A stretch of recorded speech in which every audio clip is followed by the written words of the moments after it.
Ցայք հեռուստաընկերության եթերում Մեդինֆոյի հերթական թողարկումն է, բարև ձեզ։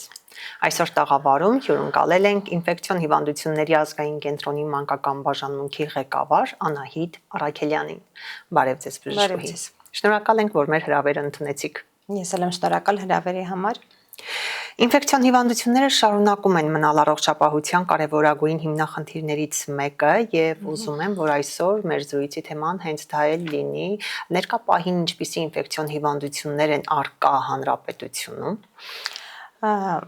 Ես երևի խոսեմ այն հիվանդությունների հետ, որոնք մենք այս տարի առավել հաճախ ենք շփվում եւ հանդիպում։ Երեխաների մոտ այս տարի դիտվում է ջրծաղիկով, էնտերովիրուսով, քութեշով պայմանավորված հիվանդացության աճ, այսինքն ցանային համախտանիշով ընթացող հիվանդությունները այս տարի կարծես թե ավելի ակտիվացել են երեխաների շրջանում։ Իրար եւ նման եւ տարբեր հիվանդություններ են իհարկե ծնողներին ուղղակի հորդորում են, որ ավելի ուշադիր լինեն։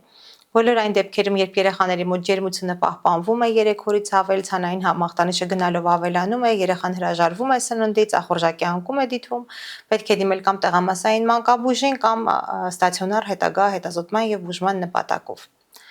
Ավելի մանրամասը երևի ներկայացնեմ այդ հիվանդությունների կլինիկական նշանները, որպեսզի ծնողների համար էլ ավելի պարզ լինի եւ կարողանան ճիշտ ուղղությամբ աշխատել երեխաների հետ։ Մանավանդ ներողություն այս սեզոնին ալերգիկ բնույթի այդ ցանավորում եւ այլն շատ կա, շփոթության առիթ չի։ Այո, նախ պետք է տարբերակել ինֆեկցիոն է ցանը, թե ոչ ինֆեկցիոն։ Սովորաբար մեր ինֆեկցիոն պաթոլոգիայում միշտ կամ ցանին նախորդում է բարձր ջերմությունը կամ հենց ցանային համախտանիշի դրսևորման ժամանակ է լինում բարձր ջերմություն, ոչ ինֆեկցիոն կամ ալերգիկ բնույթի ցաները սովորաբար ջերմությամբ չեն ուղեկցվում։ Դա եւս մեկ կլինիկական կարևոր նշան է, որ պետք է տարբերակել։ Այդ ջրծաղիկը ճիշտ է անցյալ տարվանից, եթե չեմ սխալվում, արդեն օրացուցային պլանում կա պատվաստումների, երեխաները ստանում են պատվաստումներ, բայց այս տարի մենք ունեցել ենք բավականին մեծ թվով ջրծաղիկով հիվանդացության դեպքեր։ Ջրծաղիկը սուր վարակիչ հիվանդություն է, որը բնորոշվում է վեզիկուլյար ցանով, վեզիկուլյար ասվածը ավելի մատչելի, եթե ներկայացնեմ, ջրային բշտիկների տեսքով եւ բարձր ջերմությամբ։ Եվ գաղտնի շրջանը մի քանի օր է տևում եւ հենց այդ գաղտնի շրջանում 2-3 օրվա ընթացքում վերջին մինչեւ ցանավորվելը երեխան վարակիչ է համարվում։ Այսինքն այդ օրերին ինքը դեռ ցան չունի, բայց վարակում է շրջապատին եւ երեխաներին։ Եվ վարակիչ է վերջին ցանային էլեմենտից 4 օր հետո, 3-4 օր հետո։ Այսինքն ընդհանուր առմամբ կարելի է դիտարկել, որ երեխան 7-ից 10 օր համարվում է վարակիչ։ Եվ այն հին մոտեցումը, որ եւ հիմա երբեմն նորից հանդիպում եմ, որ երեխաներին 21 օր արգելում են դպրոց գնալ կամ մանկապարտեզ հաճախել, իհարկե այդ մոտեցումը փոքրինչ արդեն հին է համարվում եւ հանգիստ երեխային արդեն 10-րդ օրը կարող ենք ուղարկել դպրոց, մանկապարտեզ եւ առհասարակ միջավայրում կարող է դրսևորվում է բարձր ջերմությամբ, ընդհանուր թուլությամբ, ցանային էլեմենտները միանգամից ամբողջ մարմին չեն լինում,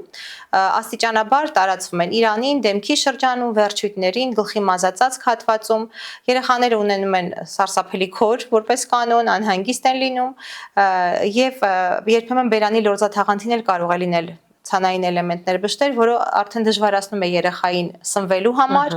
եւ այս դեպքում երեխաների ծնողներին խորհուրդ ենք տալիս, որ սնունդը տվեք կամ սառը վիճակում կամ գոլ վիճակում եւ ստիպել պետք չէ։ Առհասարակ հիվանդությունների դեպքում ցանկալի է, որ հեղուկները երեխաներին տալ, հեղուկների քանակը ավելացնել եւ սնունդը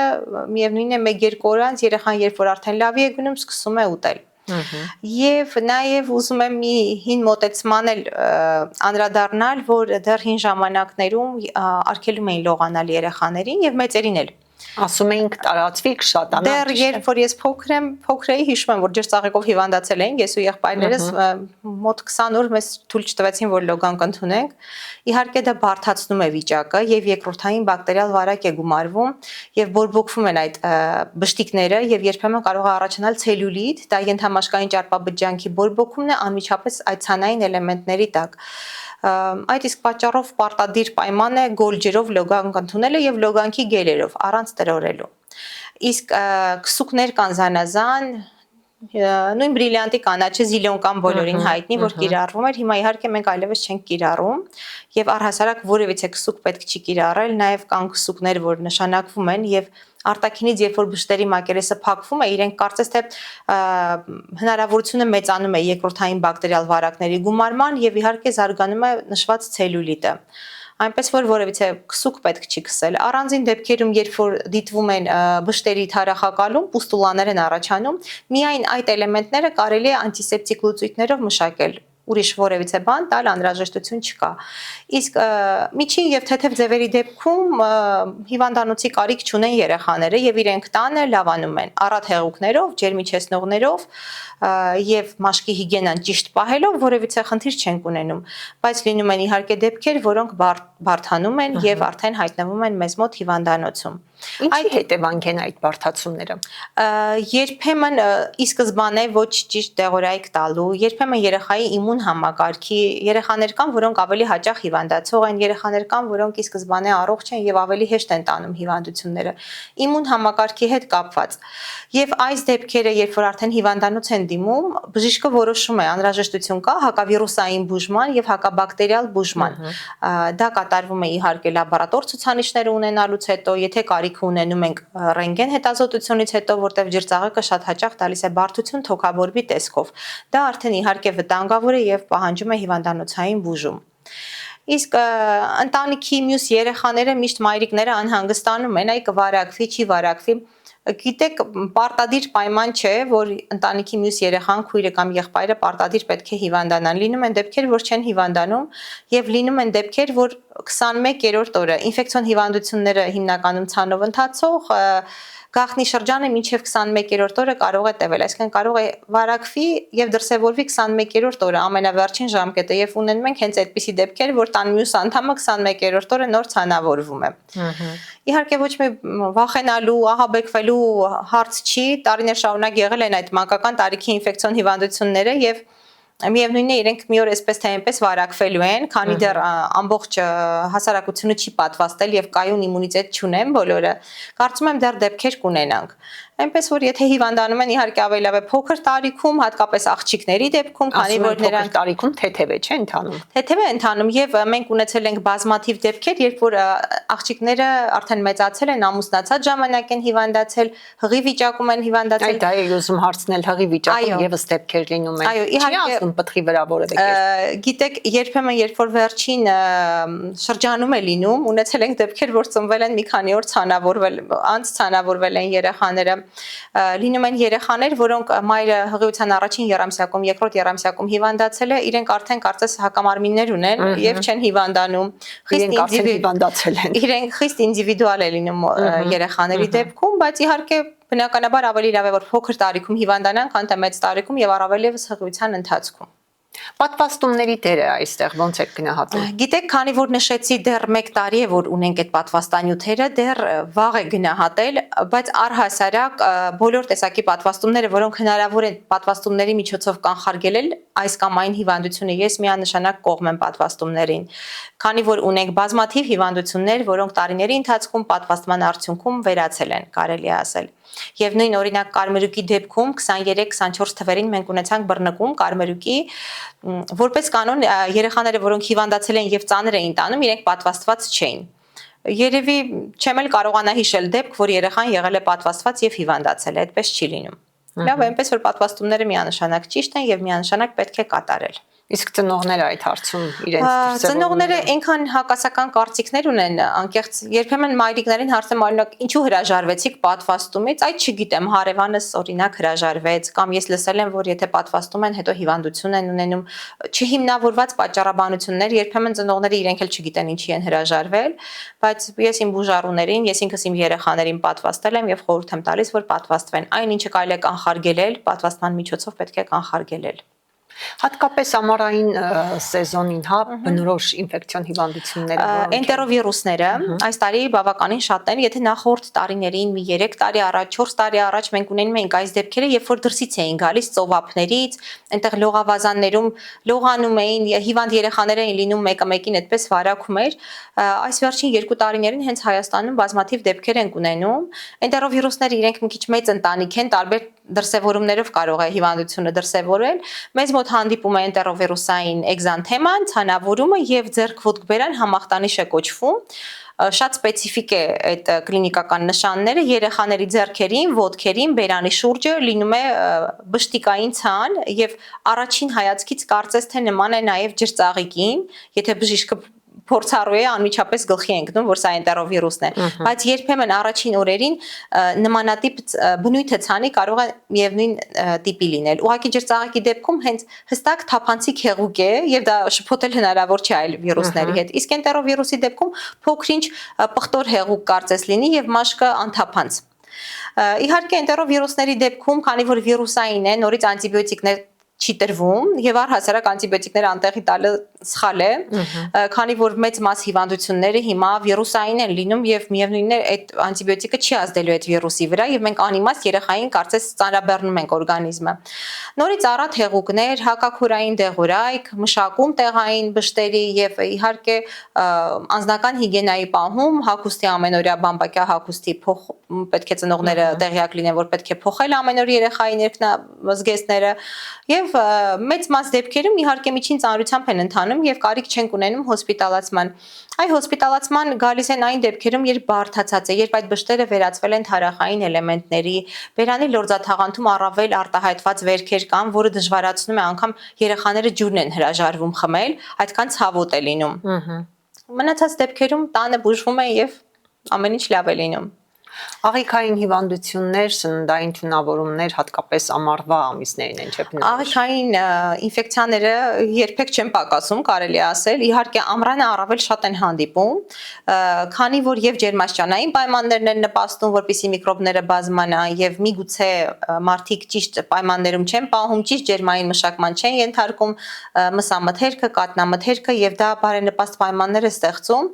վիրուսային եւ բակտերիալ վարակների տարածման եւ զարգացման համար եւ ունենում ենք իհարկե բազմաթիվ աղիքային վարակով պայմանավորված դեպքեր։ Եվ ցանային հիվանդներից նաև քութեշի մասին կուզեմ խոսել, քանի որ շատ ունենք նաև քութեշով պայմանավորված դեպքեր եւ ամռանը եւ ձմռանը։ Այ քութեշը ինչ է իրենից ներկայացնում։ Դա մանկական սուր ինֆեկցիոն հիվանդություն է, որի հարուցիչը A խմբի բետա հեմոլիտիկ ստրեպտոկոկն է, փոխանցվում է նորից օդակաթիլային ճանապարհով, այսինքն երեխաները օրինակ մանկապարտեզում, դպրոցներում, հատկապես ձմռան ամիսներին, երբ որ օդափոխությունը թերի է կատարվում, ելնելով եղանակային պայմաններից օդակաթիլային ճանապարհով իրենք վարակվում են։ Դրսևորվում է բարձր ջերմությամբ, մանր կետային ցանով եւ քութեշի ժամանակ շատ բնորոշ է քիչ շրթունքային եռանկյունին զերծ է լինում ցանից։ Երեխան երբ որ մտնում է, այս հատվածը սպիտակ է լինում։ Ընդհանուր երեխան կարմրա, ցանավորված, բայց քիչ շրթունքային եռանկյունին լինում է ավելի սպիտակ։ Պարտադիր ունենում են թարախային անգինա կամ ոչ թարախային, բայց բկանցքը լինում է բոցավառվող, դա բնորոշ նշան է քութեշի։ Եվ լեզուն լինում է մորենման։ Ինչու մորենման։ Պատված է լինում սպիտակ փառով եւ տակից լեզվի պտկիկները առավել արտահայտված են լինում, այդ կերպ նմանեցնում են մորուն եւ ասում են մորենման լեզու։ Քութեշի ժամանակ, եթե նախորդ հիվանդությունների ժամանակ ես նշեցի, որ անտիբիոտիկների անտեղի կիրառությունը վտանգ կարող է ներկայացնել, այս դեպքում պարտադիր պետք է կիրառել անտիբիոտիկային բուժում, քանի որ միևնույն է երեխան լավանալու է երբեմն անտիբիոտիկով, երբեմն առանց, բայց երբ որ ստանում են սխալ կուրսով եւ սխալ դոզավորմամբ, լինում են կրկնավարակի դեպքեր, երրորդ անգամ հիվանդանալու դեպքեր եւ դա էլ դեռ ամենավատը չի, մեծ տարիքում հնարավոր է ռևմատիկ խնդիրներ ունենան, նույն ռևմատիկ տենդը կամ երիկամների կողմից սուր գլոմերուլոնեֆրիտը, սրտամկանի ախտահարումները, մեծ մաս դեպքերում դրանք մանկական տարիքում չբուժված ստրեպտոկոկային վարակներն են։ Եվ երբ մենք ծնողին բացատրում ենք, որ 10 օր պետք է երեխան ստանա, մի մասը ընկալում է, որ այո դա պետք է, իհարկե ես փորձում եմ մաքսիմալ բացատրել եւ հուսամ, որ ընկալում են հետագա բարդություններից խուսափելու համար, որ պետք է 10 օր տալ, բայց ունեն մենք ծնողներ, որոնք մտածում են, այ երրորդ օրն է, օրինակ երեխան միևնույն է մենք հո 10 օր երեխային չենք պահելու հիվանդանոցում, հենց երեխան լավի է գնում, իրենք ինքնուրույն որոշում են, որ պետք է դադարեցնեն անտիբիոտիկի բուժումը եւ դա բերում այդ կրկնավարակներին եւ հետագա բարդություններին։ Եվ Քութեշին ինչն է շատ բնորոշ, 7-րդ, 10-րդ օրը արդեն սկսվում է թեփոտումը, երբեմն ծնողները այսպես ահաբեկված, որ կոչվում է ձեռնոցների եւ գուլպաների համախտանիշ մեծ թիթեղներով կարծես պոկվում է մաշկը։ Դա Քութեշի ընթացքն է, կլինիկական նշանների հետ զարգացման ընթացքն է եւ դա նորմալ է։ Ուղղակի պետք է մի փոքր համբերատարությամբ զինվել եւ փափկացնող քսուկների միջոցով անցնել այդ փուլը։ Միևնույնն է դա լինելու է, դա անխուսափելի է եւ այդտեղ որևիցե վտանգավոր բան իհարկե մենք չունենք։ Այս տարի կարծես մի տեսակ երկարեց սուր շնչառական վիրուսները։ Այո։ Ինչով էր դա պայմանավորված։ Տարբեր Ձմռան ամիսներին գրիպ A-ի դեպքեր ենք բազմաթիվ ունեցել։ Կովիդը այս տարի մի փոքր կարծես թե հետ է մնում անցած տարիների ցուցանիշներից։ Ադենովիրուսով պայմանավորված, երեխաների մոտ RSV վիրուսներով պայմանավորված տարբեր։ Կոնկրետ այս տարի չեմ կարող առանձնացնել, որ այս մի տեսակը առավել շատ է եղել։ Հիմնականում սուր շնչառական վիրուսները, չէ, ձմռանն են, ցուրտ եղանակներին են ավելի բնորոշ, բայց այս տարի ինքը բավական երկար տևեց։ Դե քանի որ այս տարի ջերմաստիճանն էլ եղանակային, կարծես թե ավելի ուշ գնացինք դեպի ամառ, միգուցե եւ դա եւս նպաստեց, որ փակ տարածքները ավելի շատ լինեին, օդափոխությունը ավելի քիչ կատարվեր, միգուցե պայմանավորված այդ ամենով։ Բժշկուհի Առաքելյան, դուք նաև բժշկական կենտրոնում, Գյումրի բժշկական կենտրոնում դասընթաց իրականացրեցիք, հաղորդման այս հատվածում մի փոքր խոսենք այդ մասին, ինչին էր այն միտված։ Տեսեք, քանի որ մեր կենտրոնի կողմից հաճախակի կազմակերպվում է բժիշկների վերապատրաստում արտերկրում եւ մեր կենտրոնի ադմինիստրացիան, ինչպես նաեւ բժիշկները միասին մենք որոշեցինք, որ պետք է մեր փորձով, մեր նոր գիտելիքներով կիսվենք նաեւ մեր գոլեգաների, մեր գործընկերների հետ եւ չնայած մեր ծանրաբեռնված գրաֆիկին, փորձել ենք ներկա լինել Գյումրիում, կազմակերպել այդ գիտաժողովը, մեր նոր գիտելիքները, նոր մոտեցումները, չէ՞ որ բժշկության մեջ եւ առհասարակ կարծում եմ բոլոր մասնագիտություններում ամեն տարի փոփոխություններ են լինում, բուժման մոտեցումը փոխվում է, դիագնոստիկ նոր միջոցառումներ են իրականացվում, նոր տեստեր է կիրառվում, որոնք երբեմն ռայոններում, մարզերում հասանելի չեն լինում։ Այս կամ այն պատճառով։ Դրանից ելնելով որոշել ենք փորձով կիսվել մեր գործընկերների հետ, ներկայացնել մեր նոր գիտելիքները, որոնք մենք ինքներս նոր ձեռք ենք բերել, կամ մեր նոր հմտությունները, որոնք ավելի կիրառելի են եւ դեղորայքի առումով եւ լաբորատոր հետազոտությունների առումով, եւ իհարկե միշտ կապի մեջ լինել մեր գործընկերների հետ, անհրաժեշտության դեպքում խորհրդակցել միմյանց հետ, եթե կարիք ունեն հիվանդին տեղափոխելու մեզ մոտ արդեն կազմակերպել եւ նմանատիպ բոլոր հարցերը անխոչնդոտ իրականացնելու համար եւ բավականին լավ արձագանքով իդեպ անցավ մեր գիտաժողովը եւ կարծում եմ, որ պետք է կրկնել եւ ոչ միայն Գյումրիում, այլ տարբեր մարզերում, քանի որ իրոք դա շատ պետք է եւ շատ օգտակար է։ Մեր հաղորդման մեջ մենք նաև առանձնացնում ենք հատուկ տեղ ինքնաբուժությանը։ Ես կուզենամ ձեր կարծիքը լսել այս առումով։ Շատ ակտուալ է Հայաստանում ինքնաբուժությունը, ոչ միայն մանկական պրակտիկայում, այլ նաև մեծերի մոտ եւ երբեմն իհարկե սխալ, դա ոչ թե ես ինչ-որ մեղադրական եմ հնչեցնում մարդկանց հանդեպ, այլ հասկանում եմ, որ տեղյակ չեն եւ երբեմն տեղին անտեղին հարևանի խորհրդով, դեղատան աշխատակցի խորհրդով որոշում են, որ պետք է բավականին լուրջ անտիբիոտիկներ ստանան, բավականին բարձր դոզաներով, որոնք բացարձակ կարիքը չունեն։ Ինչպես նշեցի, մեծ մաս դեպքերում հիվանդությունները լինում են վիրուսային բնույթի եւ բացարձակ մենք անտիբիոտիկների կիրառման կարիք չունենք, ինչպես նաեւ տատիկների տնական մեթոդները, որը միևնույնն է շարունակվում է, այդ մեթոդները եւս պետք է հնարավորինս քչացնել, եթե հնարավոր է բացառել կարծում եմ չի լինի, բայց հնարավորինս պետք է քչացնել կամ գոնե բժշկի հետ խորհրդակցելուց հետո կիրառել, եթե դա կիրառելի է տվյալ հիվանդության դեպքում։ Եվ որպես տրամաբանական շարունակություն ու հաղորդման ավարտ կուզենամ ձեր կոչը եւ հորդորը հղեք մեր հեռուստադիտողներին։ Ես միշտ ծնողներին կոչ եմ անում զգոն լինել, ուշադիր լինել երեխաներին, բնականաբար ամեն անգամ ջերմելուց պետք չի երեխային վերցնել եւ վազել հիվանդանոց, ես միշտ դեմ եմ այդ մոտեցմանը, պետք է 1-2 օր երեխային ջերմիչեցնողներ տալ, առատ հեղուկներ տալ, հետեւել երեխայի վիճակին, եթե երեխան ինքը իրեն նման է, տագնապի մեջ ահաբեկվել պետք չէ, հա, հավանաբար վիրուսային բնույթի է եւ 2-3 մաքսիմում 5 օրից կարող է անցնել, բայց եթե 3 օրից ավել է տևում եւ ձեր երեխան արդեն ձեզ նման չի, իրեն նման չի, ձեզ անհանգստացնում է, հրաժարվում է սնունդից, չի ուտում, քնկոտ է, անհանգիստ է, իհարկե այդ դեպքերում անպայման պետք է դիմել տեղամասային մանկաբույժին եւ մոտակա ստացիոնար եւ այդ դեպքում արդեն բժիշկը կորոշի կարիք ունի երեխան հոսպիտալացման թե ոչ։ Շնորհակալ եմ շատ հետաքրքիր եւ հագեցած զրույցի Ես էլ եմ շնորհակալ հրավերի համար։